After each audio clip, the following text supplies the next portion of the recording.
हम या प्राधिकरण तो जमीन ही ना देंगे। हमें सरकार आएगी या मुख्यमंत्री हमारे बीच में होंगे जब हम जमीन देंगे। जब एक लेडीज अपने माँ बाप का घर या आंगन छोड़ के हम इस आंगन में आए, हमें क्यों इस एज पे आके, या नई जो आई है वो भी उम्मीद से आई है, हमारा घर आंगन ना छीना जाए। बस मेरी यही है। योगी जी हैं हमारे, बहुत समझदार हैं, हमारी समस्याओं को समझेंगे। मुख्यमंत्री जी के पास ये गए थे, हमारा कोई भी एक भी किसान बता दीजिए जो उसका संवाद हुआ हो। ये प्राधिकरण तो जमीन ही ना देंगे हम बिल्कुल भी। हम सहमत हैं या नहीं है? जेवर प्रेस के सभी दोस्तों को मेरा नमस्कार। दोस्तों, मुख्यमंत्री योगी आदित्यनाथ की किसानों के साथ मीटिंग के बाद और मुआवजा 4300 कराए जाने के बाद भी नीमका, खासपुर, थोरा और जो तमाम गांव हैं जो तीसरे चरण में अधिग्रहित होने हैं, उनके किसान एक बार फिर आक्रोशित नजर आ रहे हैं। खासपुर गांव के शिव मंदिर पर एक बार फिर किसानों ने पंचायत की और जिसमें कि तमाम जो गांव विस्थापित होने हैं और जो जिनकी जमीनें विस्थापित होनी हैं, उन तमाम गांवों के किसानों ने भाग लिया। दोस्तों, गांव खाजपुर के शिव मंदिर पे हैं आज। बाद बराबर में गांव की पोखर है, प्राचीन शिव मंदिर है और यहाँ चल रही है बड़ी एक पंचायत। और आज का प्रकरण वही है, जेवर एयरपोर्ट के तीसरे चरण में गांव विस्थापित होना है। जैसा कि आप सभी जानते हैं कि अभी कुछ समय पहले ही तमाम गाँवों के किसान इकट्ठा होकर लखनऊ गए थे और वहाँ पर मुख्यमंत्री योगी आदित्यनाथ से उनका संवाद भी हुआ था। मुआवजा 4500 किया गया, उसके बाद फिर 4300 अब फाइनल हुआ था। इसके बाद तमाम गाँव में जो गाँव तीसरे चरण में विस्थापित होने हैं, उनकी पंचायतें लगातार जारी हैं। तो उसी को लेकर आज फिर गाँव वालों ने यहाँ पंचायत रखी है। बात करेंगे उन लोगों से जो यहाँ मुख्य रूप से बैठे हुए हैं। सबसे पहले रविंदर जी मेरे साथ हैं जो मंच संचालन कर रहे हैं। सर, क्या कुछ मुद्दे को लेकर, मतलब मुद्दा तो सब जानते हैं, ये बताइए कि अब क्या क्या मांगे हैं? मुआवजा बढ़ाया गया था, क्यों संतुष्ट नहीं हो पा रहे हैं? सबसे पहले तो आपका गांव खाजपुर में हार्दिक अभिनंदन, आपका स्वागत है। मांगे तो अभी हमारी कोई है ही नहीं। अभी तो हम अंधेरे में हैं कि हम शहर में हैं या गांव में हैं। ठीक है। 2015 से हमारे यहाँ पे कोई भी सर्कल रेट नहीं बढ़ाया गया, जो सरकार की एक सोची समझी चाल थी। ठीक है। 2018 में सरकार ने हमारे यहाँ जो है ग्राम पंचायतें खत्म कर दी, हमें शहर घोषित कर दिया जी। लेकिन हमारे गांव में आज तक कोई भी शहरीकरण का कैसा भी कार्य नहीं है। इससे बेटर तो हमारे यहाँ जब ग्राम पंचायतें थी तो विकास का कार्य बहुत अच्छा होता था। सरकार कहती है विकास हो रहा है, हो सकता है कि सरकार के पास वो कोई ऐसा चश्मा होगा कि उसमें नजर आता हो विकास, लेकिन मैं एक किसान होने के नाते मैं ये कहना चाहूँगा कि विकास में तो किसान का सबसे बड़ा योगदान तो किसान का ही रहा है। विकास की अगर कहीं बात आती है तो उसमें सबसे पहले किसान का ही नाम आता है। तो सरकार ये आरोप प्रत्यारोप जो है वो गलत कर रही है कि किसान विकास में बाधा कर रहा है। और अगर सरकार हमारा विकास करना चाहती है तो सरकार हमें ये बताए कि जहां हम रह रहे हैं क्या हम बदबू आती है हमें से, जो सरकार हमें यहाँ से भगाना चाहती है। सरकार जो है यहाँ रेजिडेंशियल भी काट रही है, कॉमर्शियल भी काट रही है, तो उसको तो कहीं भी बसाया जा सकता है क्योंकि सरकार के पास तो बहुत सारा पैसा है। और सरकार अगर हमें यहाँ से उखाड़ रही है तो सरकार हमें ये बताए कि हमें वो दे क्या रही है। मेरी ज़मीन का 1/100वां हिस्सा भी मुझे उसका लाभांश नहीं मिल रहा है। जो भी सरकार आई किसान के कंधे पे बैठ के आई है और किसान ने उसको गिराने का काम किया है। तो अब सरकार से हमें यही है कि सरकार हमारी ज़मीन का वाजिब रेट दे और हमारी आने वाली नस्लों के लिए जो है हमको ऐसा वो दे कि जो हमारे बच्चे जो है, जब हमारे पास खेती नहीं रहेगी किसानों के बच्चे खेती करते हैं लेकिन हमारा व्यवसाय खत्म हो जाएगा। तो उस व्यवसाय को खत्म कर रही है जब सरकार हमारे लिए, तो वो व्यवसाय के बदले में हमारे लिए सरकार क्या करना चाहती है। अगर सरकार हमें बसाना चाहती है तो हमें यहाँ पे जो है डेवलप्ड कॉमर्शियल प्लॉट दे और हमारी ज़मीन की 2013 के कृषि कानून के हिसाब से, अधिनियम के हिसाब से हमें जो मुआवजा दिया जाए। हम सरकार के साथ हैं और सरकार के साथ रहेंगे। सरकार के विकास में मेन जो 2-3 मांगे हैं उनमें एक तो आपकी ये है कि आप गांव का विस्थापन नहीं चाहते। मुआवजा कितना चाहते हैं, कितना मुआवजा होना चाहिए? मुआवजा हमारे हिसाब से तो जो है 1 लाख रुपए वर्ग मीटर के हिसाब से होना चाहिए, क्योंकि अगर हम जो है 1 लाख रुपए वर्ग मीटर, 1 लाख रुपए जो कि अब 4300 रुपए वर्ग मीटर किया है मुख्यमंत्री जी ने, आप उसे 1 लाख रुपए वर्ग मीटर चाहते हैं जी। हमारे से 3 किलोमीटर 5 किलोमीटर की दूरी पे आप यहाँ से जाके देखिएगा, वहाँ पे अगर हम ज़मीन खरीदने जाते हैं तो जब ज़मीन अथॉरिटी के पास चली जाती है तो उसका जो वैल्यू है वो 1 लाख रुपए प्लस में हो जाता है। तो मेरी ज़मीन है वो आज अथॉरिटी की स्टैंपिंग होगी उस पर तो वो 1 लाख रुपए होगी, लेकिन ये है कि जब वो किसान के पास है तो किसान को भी तो उसका कुछ ना कुछ बेनिफिट मिलना चाहिए। ये 3-3 प्राधिकरण किस लिए चल रहे हैं? तो गांव खासपुर से ही हम भाई अब गांव खासपुर से तो हैं, गांव खासपुर से ही रविंद्र सिंह जी हैं जिन्होंने अपनी बात की। इसके अलावा मैं आपको बता दूं कि गांव की इसी पंचायत में आप देख सकते हैं कि कई किसान संगठनों के नेता भी बैठे हुए हैं। पवन भाई हैं, गांव पास के गांव चौरोली से हैं और किसान यूनियन टिकैत से बिलोंग करते हैं। पवन जी, क्या लग रहा है आपको, कैसे कैसे पार पड़ेगी? पार क्या पड़नी, पहले सबसे पहली तो सब लोगों की सोच है, हर गांव की सोच है कि विस्थापन हम कैसे भी स्थिति में किसी भी गांव को उठने नहीं देंगे। दूसरा ये है कि ये लोग कह रहे हैं कि सरकार ने मुआवजा बढ़ा दिया, ये लॉलीपॉप दे दिया किसान को। ये लॉलीपॉप से किसान नहीं फेंकने वाला। अगर सरकार ये सोचती होगा थोड़ा सा मुआवजा बढ़ा के किसानों को खुश कर देंगे, किसान इससे बिल्कुल खुश नहीं है। किसान की जो मेन डिमांड है 2013 अधिग्रहण कानून, पहले उसको लागू करें। हर किसान को 10% का प्लॉट उसके आजीवन के लिए, मतलब कि बसने के लिए, उसके रहने के लिए उसको प्लॉट दिया जाए और गांव विस्थापन की कोई भी किसी भी तरह से हम नहीं होने देंगे। जो एयरपोर्ट जिस सीमा में बनना है उतनी आपने ज़मीन ले ली हमसे, फिर एक्स्ट्रा ज़मीन क्यों ले रहे हो? प्रॉपर्टी डीलिंग करने के लिए सरकार यही तो कर रही है, प्रॉपर्टी डीलिंग कर किसान से फ्री में ज़मीन लेकर और बिल्डरों को इतनी महंगे महंगे जमीन रेटों में ज़मीन दे रही है। क्यों कर रही है सरकार ये? क्या किसान को यहाँ से बर्बाद करना चाहती है? कह रही है कि हम जेवर में एयरपोर्ट बनना, जेवर में कहाँ बनना है एयरपोर्ट? किसानों के छाती पर एयरपोर्ट बनना है और फिर इन किसानों को, जेवर के मूल किसान को यहाँ से भगाया जा रहा है। तो हम जेवर के किसानों को कहाँ पर एयरपोर्ट का फ़ायदा मिल रहा है? ये तो जो बाहर से आके बसेंगे, पूंजीपति आएंगे बाहर से, उन लोगों को फ़ायदा मिलेगा इस चीज़ का, किसान को नहीं मिलेगा। किसान को तो अपनी मुआवजे में 100 गज का प्लॉट नहीं मिल रहा है यहाँ पे। तो सरकार किसान के साथ में बहुत बड़ा धोखा कर रही है। इस तरह से हम बिल्कुल भी इस सरकार के खिलाफ बिल्कुल वो करने देंगे। आप गांव चौरोली से हैं और चौरोली गांव अभी विस्थापन से दूर है, तो अभी आपने क्या इन सारे गांवों के साथ मिलकर चलने का फैसला बना लिया है? चौरोली गांव से भी लगभग 28-29 हेक्टेयर ज़मीन इसमें अधिग्रहित होनी है। तो हम जो मुआवजे के खिलाफ हैं, जो सरकार ने मुआवजा जितना घोषित किया है उसके बाद में हम जो गलतियां रोही से शुरू हुई और बाकी और गांव होती हुई यहाँ तक पहुँचे, हम उन गलतियों को करना नहीं चाहते हैं और हम पहले ही एक साथ जुड़ना चाहते हैं। तो अब मेन मांगे क्या क्या हैं? धरना प्रदर्शन, जो ये प्रदर्शन चल रहा है, क्योंकि जो मुआवजा बढ़ाने की मांग थी वो सरकार ने अपना कर दिया। हम उससे सहमत नहीं है। जो सरकार ने आज जो सरकार मुआवजा दे रही है वो सरकार रोही के साथ होने वाले गांवों को मिलना चाहिए। आज से 10 साल पहले इसी यमुना अथॉरिटी के एरिया में सरकार ने 3640 का मुआवजा दिया था, लेकिन उसके बाद सरकार लौट के इसी एरिया में 1800 पे आ गई, जबकि 2008 में ये समझौता हुआ था किसानों का और सरकार का कि पूरे यमुना अथॉरिटी का जो एरिया है उसमें एक मुआवजा होगा। लेकिन 3640 उधर देने के बाद 10 साल पहले और फिर जब पहले फेज का अधिग्रहण इन्होंने किया तो इन्होंने मुआवजा 1800 प्लस 500 का हम लोगों पे एहसान किया। लेकिन वो लोग लड़ाई नहीं लड़ पाए, वो कुछ उनके कारण रहे, क्योंकि मेरा मानना है कोई अच्छा संगठन अगर शामिल होगा तो भीड़ ज़्यादा बढ़ेगी। उन्होंने पहले ही नारा दे दिया कि भाई हम जो है ये लड़ाई अकेले लड़ेंगे। अकेले लड़ाई ना वो लड़ पाए थे ना हम लड़ पाएंगे जब तक हमें और समर्थन नहीं मिले। तो गांव रनेरे रोही से सीख लेने की बात कर रहे हैं, क्योंकि इनका गांव चौरोली है। उनसे पहले हमने खाजपुर वालों से बात की और बनवारीपुर गांव से भारतीय किसान यूनियन जन सेवा शक्ति वाले अंकल जी बैठे हुए हैं।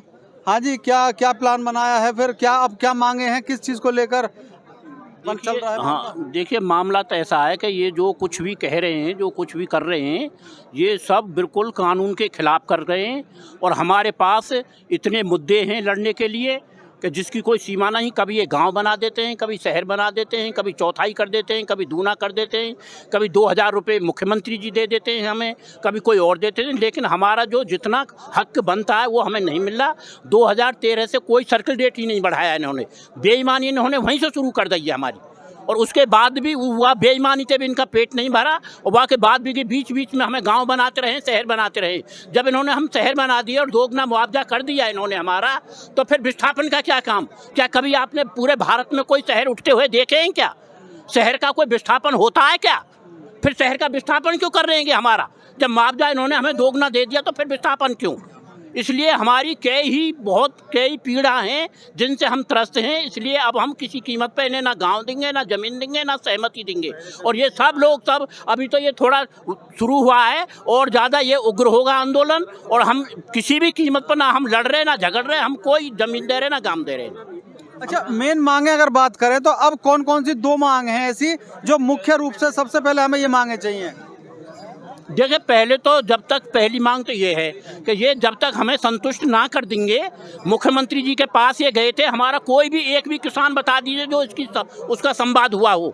ये मुख्यमंत्री जी किसान से संवाद क्यों नहीं करते हैं? ये ऐसे 150 आदमी में संवाद करें किसान से, जब किसान से बात पूछें वही तो संवाद है। ये थोड़ी है कि जो कुछ उनकी प्लानिंग है उसके तहत ही ताली बजा देते हैं। और वो जो अरुणवीर सिंह हैं सीओ जी, उनसे हमारी ज़मीन के, हमारे मकान के, हमारे रेट उनसे पूछते हैं। वो ये कौन सा तरीका है? वो कैसे दे देंगे? उन्होंने तो सदा से लूट की है। जब से अरुणवीर जी यहाँ आए, जब से लूट मचा दी उनने पूरे जिले में, पूरे जिले को लूट के रख दिया। और अब भी उनको जाने नहीं दे रहे। उनका कार्यकाल पूरा होगा तो अभी उन्हें नहीं जाने दे रहे यहाँ से।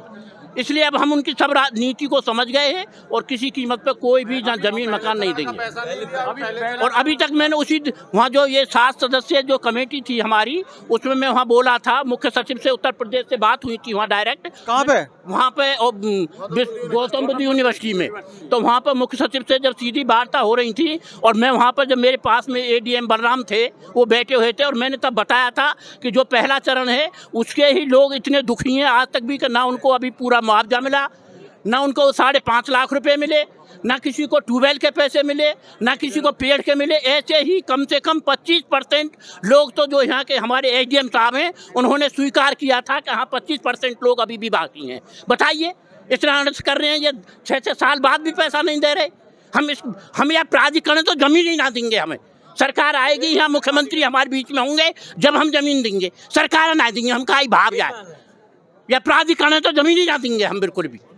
मुख्यमंत्री यहाँ में हमारे बीच में पंचायत करें, उनका हम तहे दिल से सम्मान करेंगे, तहे दिल से उनकी बात सुनेंगे हम, और वो हमें संतुष्ट कर दें। यहाँ जब तक यहाँ मुख्यमंत्री जी हमसे बात ना करेंगे या प्राधिकरण, तो हम काई भाग जमीन ना देंगे, ना मकान दिखेंगे। नाराजगी सीधी सीधी प्राधिकरण से है। और हाँ जी, आप कौन से गांव से हैं जी? मैं थोड़ा गांव से हूँ। थोड़ा गांव से 5वें किसान है, 5वें गांव के जी। आप क्या कहते हैं? क्योंकि थोड़ा गांव से भी मेरे पास कॉल आई थी कि वहाँ भी कुछ लोग इकट्ठा हो रहे थे। चलो अच्छा हुआ यहीं इकट्ठा हो गए। क्या कह रहा है थोड़ा गांव की क्या मान? शर्मा जी, गांव थोड़ा की ही समस्या नहीं है, ये तो हमारे जितने भी गांव बचे हैं उन सब गांव की समस्या है। पहले तो मैं आपसे ये पूछना चाहता हूँ कि संसद में कानून ये भारत के किसानों के लिए बनता है या इंग्लैंड के किसानों के लिए बनता है? यहाँ जो अधिग्रहण हुआ है, जो सन 13 का कानून बना है, उसमें एक भी जो कानून है वो किसानों के ऊपर लागू नहीं हुआ है। भाई क्यों नहीं हुआ है? जब किसानों के लिए बना है, इतना खर्चा हो करके कानून बनता है, एक दिन की कीमत 6 करोड़ रुपया है। भाई किस लिए कानून बना है?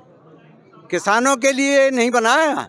तो जो कानून बना है वो तो कम से कम किसानों पे लागू होना चाहिए। अब तुम अंदाजे से 3100 कर दिया जी।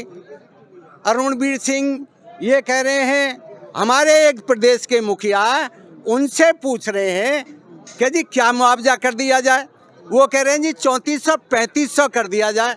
भाई प्राधिकरण तो हमारे किसानों की रीढ़ के लिए बैठा है।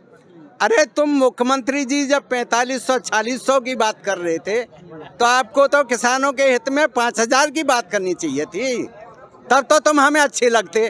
अब जब तुम हमारी गर्दन काट रहे हो तो बताओ हम कैसे विश्वास करें?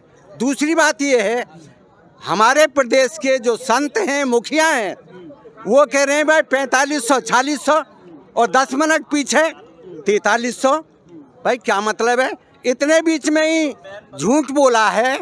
भाई क्यों झूठ बोला है? क्योंकि किसानों की गर्दन काट ली जाए, हैं, इनको कुछ न दिया जाए, इनको भगा दिया जाए। सीधे साधे किसान हैं, कानून का कोई प्रावधान नहीं। अरे कानून के तहत जो हमारा बनता है, जो हमारी सुविधाएं हैं, कम से कम उसके तो हम हकदार हैं, हैं?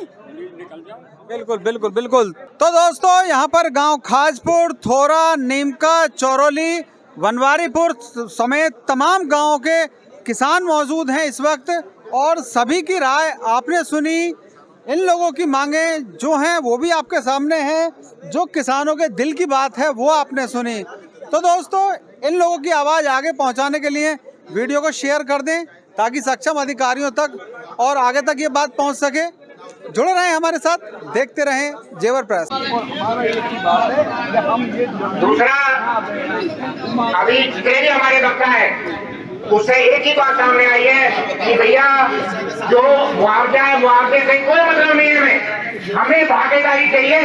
और भागीदारी क्या है? भागीदारी 20% आवासिक जो भूखंड है, विकसित भूखंड है, वो हमें अपने पास के सेक्टर में चाहिए। ये ना कि हमें सेक्टर को रह दो। अगर भैया तुम अगर विकास चाहेगा क्षेत्र को, तो हमारे किसानों को विकास करो।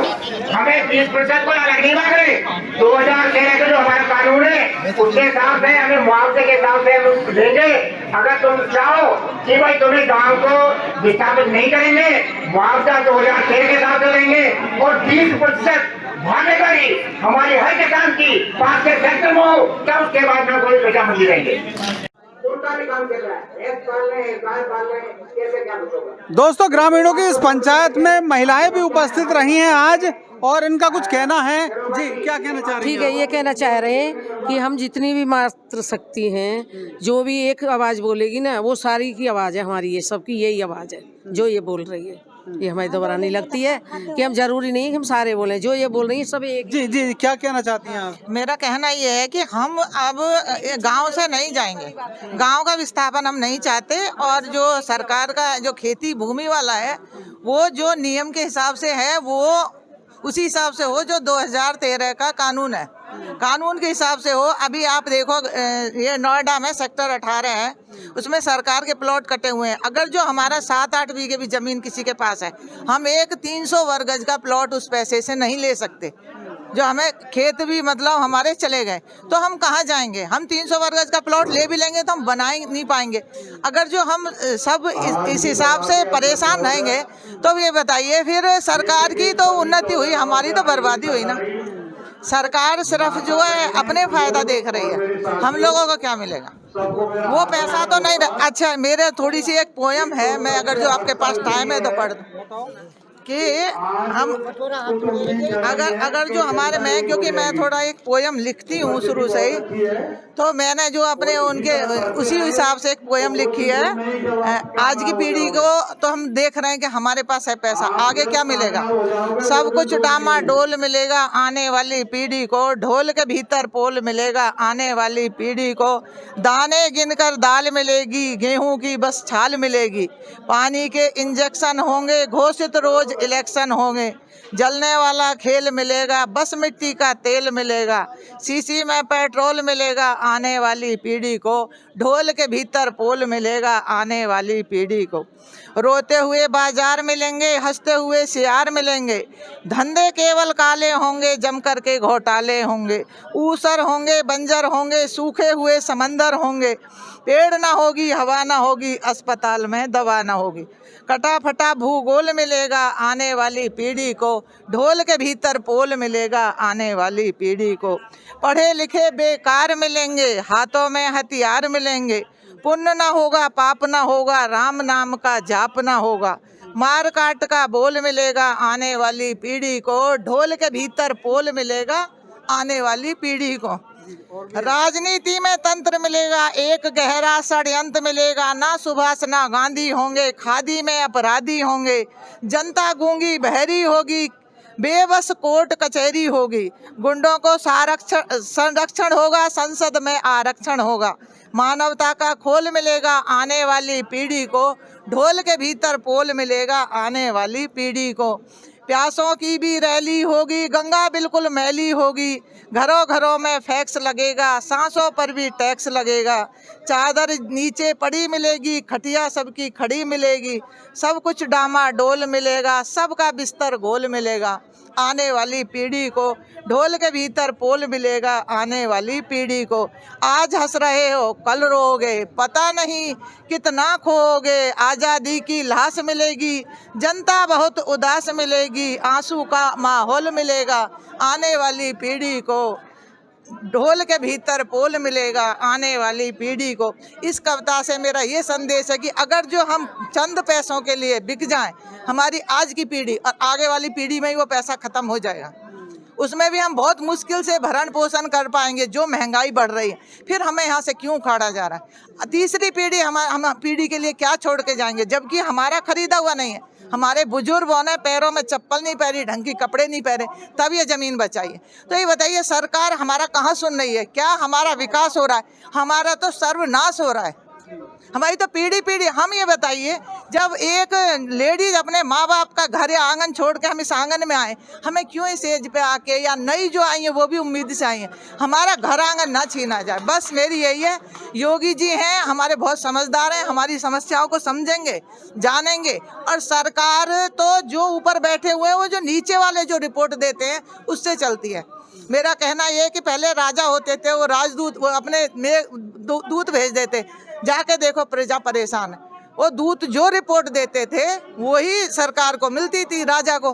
तो ये प्राधिकरण तो सिर्फ दूत का काम कर रहा है, अपने कर रहे हैं, अधिकारी भी उन्हीं के हिसाब से है। मैं ये नहीं कह रही अधिकारियों या सरकार के खिलाफ है, हम भी मतलब जो है देश की सेवा करके आए। जब हम देश में बॉर्डर पर, मैं हस्बैंड के कंधे से कंधा मिला के 33 साल रह के आ सकती हूँ, तो हम सब कुछ छोड़ने के बाद, बाहर की सुविधा छोड़ने के बाद हम अपने गांव में आके बैठे हैं। क्यों बैठे हैं? कि हमारा जीवन अपनों के बीच में और हमारी यादों के बीच में गुजरे।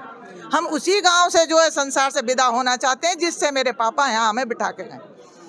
तो ये उमा अत्री हैं, जिन्होंने अपने कविता के माध्यम से अपना दर्द बयां किया है कि गांव खासपुर से नहीं चाहते जाना, गांव का विस्थापन नहीं चाहते, विकास हो लेकिन इनके विस्थापन से ना हो। तो इस कविता के माध्यम से और अपने दर्द के माध्यम से अपनी बात सरकार तक पहुंचाने की कोशिश की है। शेयर करें वीडियो को ताकि आगे तक पहुंच सके। जुड़े रहें हमारे साथ, देखते रहें जेवर पे।